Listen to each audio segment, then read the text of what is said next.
बकरी बाजार में बीती रात एक कपड़े की दुकान में आग लग गई। इस भीषण आग में लाखों रुपए की संपत्ति का नुकसान हुआ है। आशंका जताई जा रही है कि शॉर्ट सर्किट की वजह से आग लगी होगी। रात के तकरीबन 12 बजे के बाद बकरी बाजार स्थित वैष्णवी गारमेंट्स में एकाएक आग लगी और आग की लपटें उठने लगी। जब तक लोग कुछ समझ पाते तब तक आग ने भयानक रूप अख्तियार कर लिया। बाद में स्थानीय लोगों ने फायर ब्रिगेड को सूचना दी, जिसके बाद मौके पर पहुंचकर फायर ब्रिगेड और स्थानीय लोगों ने कड़ी मेहनत के बाद आग पर काबू पाया। तस्वीरों में आप देख सकते हैं कि आग कितनी भयावह है और इसमें लाखों रुपए के जो संपत्ति है वो जलकर खाक हो गई है। आग कैसे लगी, इसकी वजहों की पड़ताल की जा रही है, अभी तक साफ नहीं हो पाया है। एक्सक्लूसिव तस्वीरें आपकी टीवी स्क्रीन पर देख सकते हैं, कितनी भयानक आग लगी हुई है और इस आग की चपेट में आने से लाखों की संपत्ति जलकर खाक हो गई है। रात के 12 बजे ये आग लगी और हालांकि जब आग लगी उसके बाद स्थानीय लोगों ने इसकी सूचना दमकल को दी, लेकिन तब तक काफी देर हो चुकी थी और आग ने पूरी तरह से चपेट में ले लिया इस दुकान को और पूरी तरह से जलकर खाक हो गया। एक साल स्वर्णिम काल, पहली वर्षगांठ पर गहलोत सरकार अपने एक साल में किए गए कामों का बखान कर रही है। इसी के मद्देनजर सरकार एक साल का लेखा जोखा देने के लिए आज से 19 दिसंबर तक राजधानी जयपुर में कई बड़े कार्यक्रम आयोजित करने जा रही है।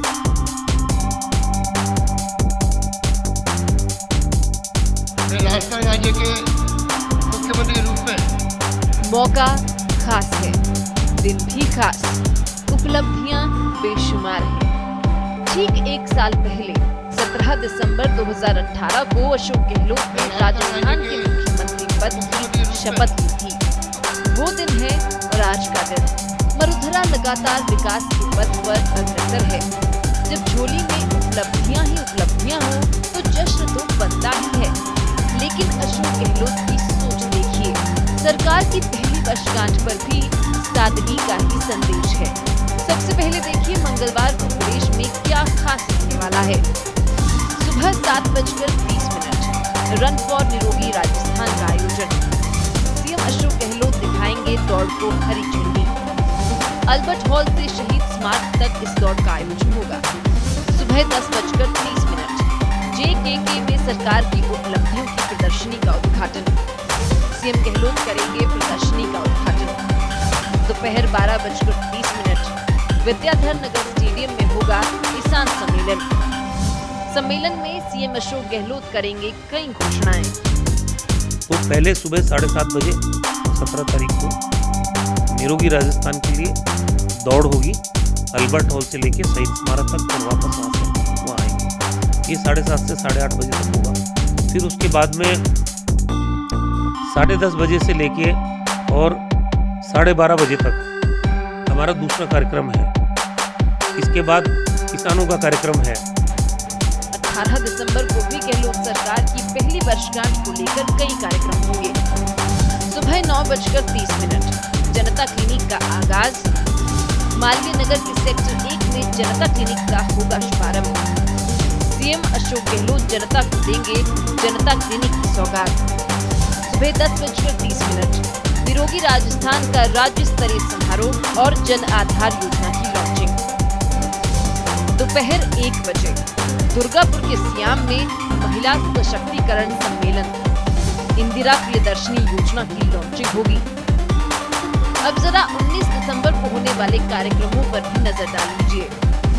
सुबह 10:30 बिरला सभागार में MSME कॉन्क्लेव। सुबह 10:30 MNIT में राजस्थान इनोवेशन और स्टार्टअप एक्सपो।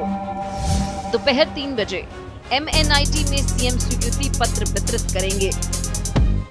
18 तारीख को भी जनता क्लिनिक की शुरुआत है और उसके बाद IM शक्ति महिला सशक्तिकरण का प्रोग्राम है।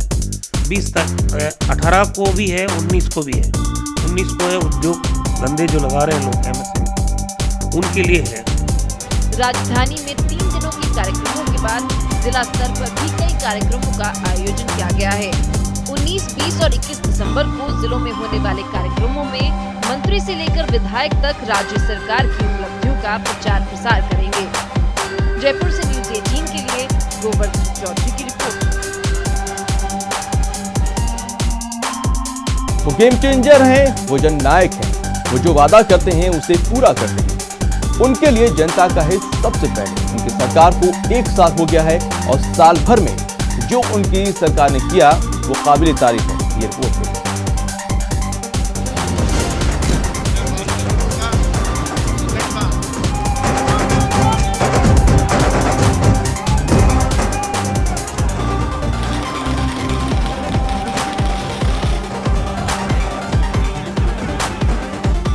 एक साल बेमिसाल, एक साल उपलब्धियां बेशुमार, एक साल कमाल ही कमाल, एक साल स्वर्णिम साल। गहलोत है तो पॉसिबल है। Game changer Gehlot.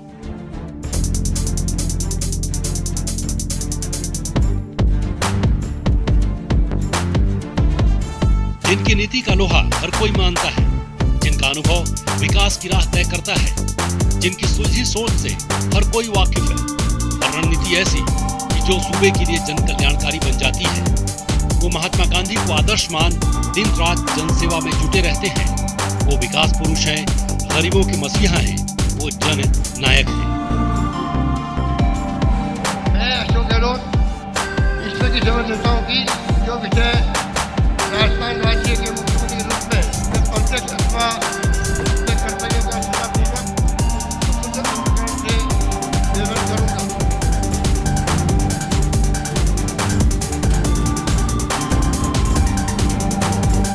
तारीख 17 दिसंबर 2018। याद है ना, जब देश भर में मोदी की लहर थी, बड़े से बड़े राजनीतिक पंडित राजस्थान में बीजेपी सरकार की वापसी की भविष्यवाणी कर रहे थे। लेकिन तमाम कयासों और अटकलों को धजा बता अशोक गहलोत ने राजस्थान में वापसी की एक निश्चय और विकास की सोच ली। तमाम चुनौतियों पर पार पाने के लिए महज 1 साल में भी मरुधरा में विकास की ऐसी गंगा बही कि हर कोई बस देखता ही रहे। अशोक गहलोत सरकार का 1 साल कीर्तिमान भरा रहा। अन्नदाताओं के लिए राज्य सरकार के फैसले वरदान साबित हुए, तो वहीं कर्ज माफी ने किसानों की किस्मत बदल दी। इसीलिए तो गहलोत को कहा जाता है गेम चेंजर। सहकारी बैंकों से जुड़े अल्पकालीन फसली ऋण माफ। 30 नवंबर 2018 तक समस्त बकाया फसली ऋण माफ। सहकारी समितियों के स्तर पर ऋण माफी शिविरों का आयोजन। 2 लाख रुपए तक का बकाया ऋण माफ। करीब 8,000 करोड़ रुपए का फसली ऋण माफ। बैंकों के पास गिरवी रखी 4 लाख बीघा जमीन हुई मुक्त। 20,30,000 किसानों को मिली राहत। साल और उपलब्धियां बेहिसाब। जी हां, अशोक गहलोत सरकार को अभी हुए हैं सिर्फ 1 साल, लेकिन हेल्थ सेक्टर में हुए इतने काम कि मेडिकल क्रांति का नाम दिया जा रहा है। इन सब के पीछे है बस और बस गेम चेंजर गहलोत। जनता क्लिनिक योजना राजस्थान के लिए गेम चेंजर योजना। दिसंबर जनवरी तक गली मोहल्लों में जनता क्लिनिक खोले जाएंगे। गरीबों को सस्ता इलाज देना जनता क्लिनिक का मकसद। राइट टू हेल्थ का वादा पूरा करने में जुटी है सरकार। निःशुल्क दवा योजना में कैंसर, दिल की गंभीर बीमारियों को भी जोड़ा गया। राजस्थान में 15 नए सरकारी मेडिकल कॉलेज को वित्तीय मंजूरी। वाकई गेम चेंजर गहलोत सरकार ने प्रदेश के बुजुर्गों, युवाओं, महिलाओं और छात्राओं के जीवन स्तर को बिल्कुल बदला है। कार्यकाल के ही पहले साल में ईडब्ल्यूएस आरक्षण की जटिलताएं हटाकर प्रदेशवासियों को बड़ी राहत दी है। परिवार की सालाना आय ही आरक्षण का आधार। अचल संपत्ति संबंधी सभी प्रावधान खत्म किए। लोगों को आसानी से मिल सकेगा ईडब्ल्यूएस सर्टिफिकेट। राजकीय सेवाओं में 10% ईडब्ल्यूएस आरक्षण लागू।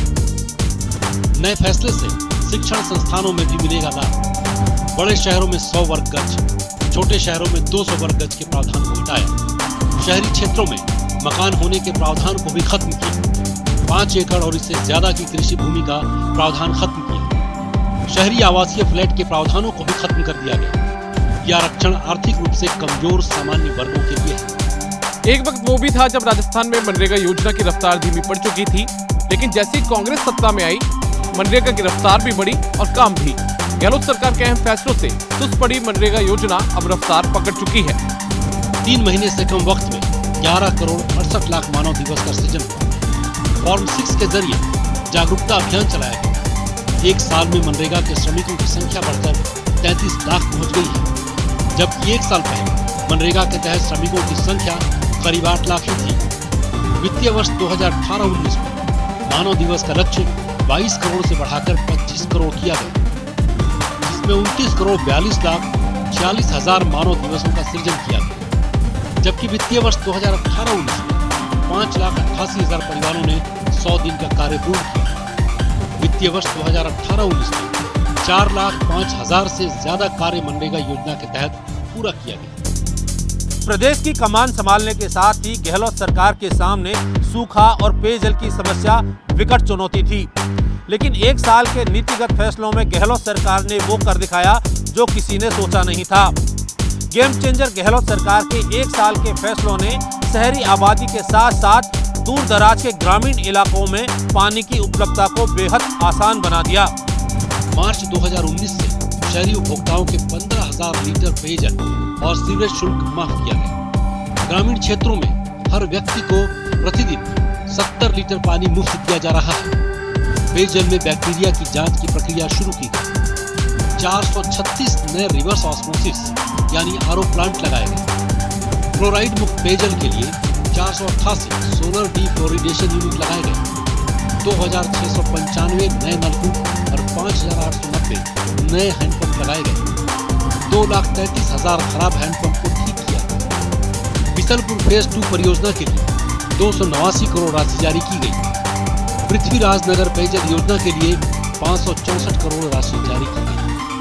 जी हाँ, ये तो महज चंद महकमों का ही लेखा जोखा है।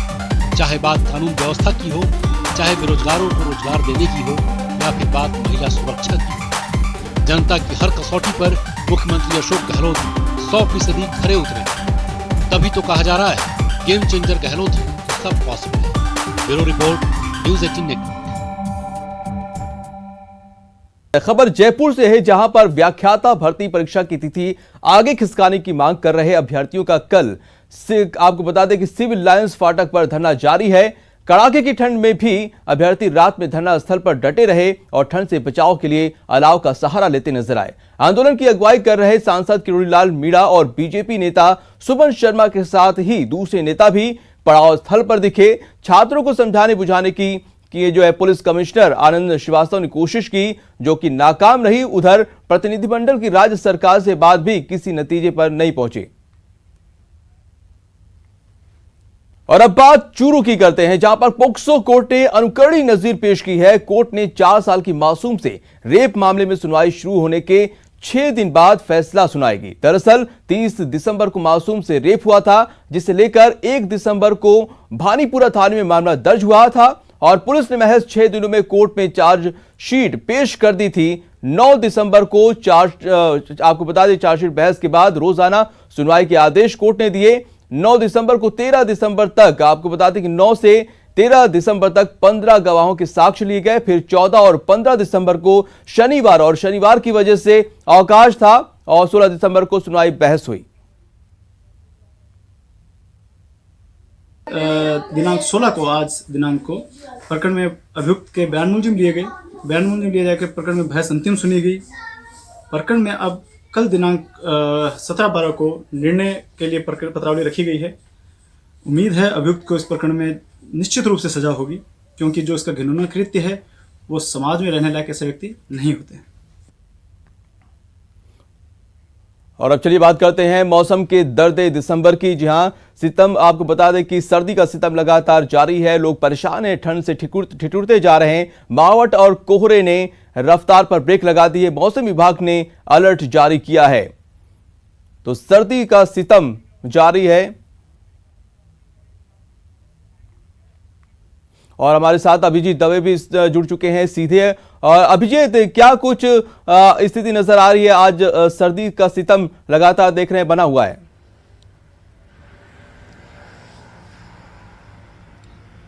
देखिए माजिद, आपने बिल्कुल सही शब्द का इस्तेमाल किया, दर्द दिसंबर। हालांकि जो आज अजमेर शहर की मैं बात करूंगा, तस्वीरें दिखाना चाहूंगा। कोहरा इतना अजमेर शहर में नहीं है, वेदर जो है काफी क्लियर है, सूर्योदय यहां पर हो चुका है। मैं दिखाऊंगा अरवत, अरावली पर्वत श्रृंखलाओं पर आप देख सकते हैं जो उगते सूरज की लालिमा है वो यहाँ पर स्पष्ट रूप से नजर आ रही है। हालांकि कोहरा आंशिक रूप से अभी भी बना हुआ है, लेकिन चूंकि मौसम बहुत साफ है इस लिहाज से जो गलन है वो गलन बहुत ज्यादा महसूस की जा रही है। और जो न्यूनतम तापमान दर्ज किया गया है पिछली रात को अजमेर का वो 6.9 डिग्री दर्ज किया गया, जो इस सीजन का अब तक का सबसे लोएस्ट टेम्परेचर है वो रिकॉर्ड किया गया। लिहाजा इस बात का अंदाजा लगाया जा सकता है। जी अभिजीत, आप बने रहिए, हमारे पास सौरभ भी जुड़ चुके हैं। सौरभ, क्या कुछ हालात हैं सर्दी से वहां पे?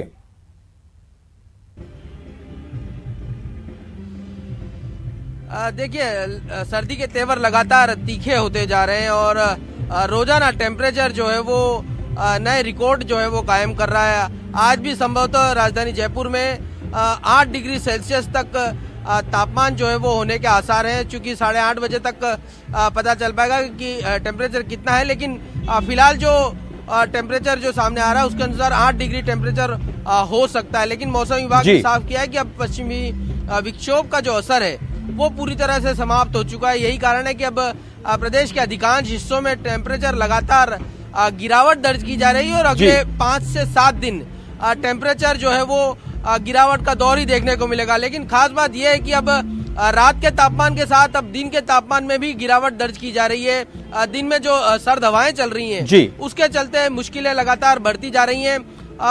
कल की बात करें तो कल राजधानी जयपुर में जी सौरभ, तो सर्दी का सितम लगातार जारी है और आप दोनों लोग का शुक्रिया जानकारी देने के लिए और तस्वीर दिखाने के लिए। और फिलहाल इस बुलेटिन में इतना ही। नमस्कार।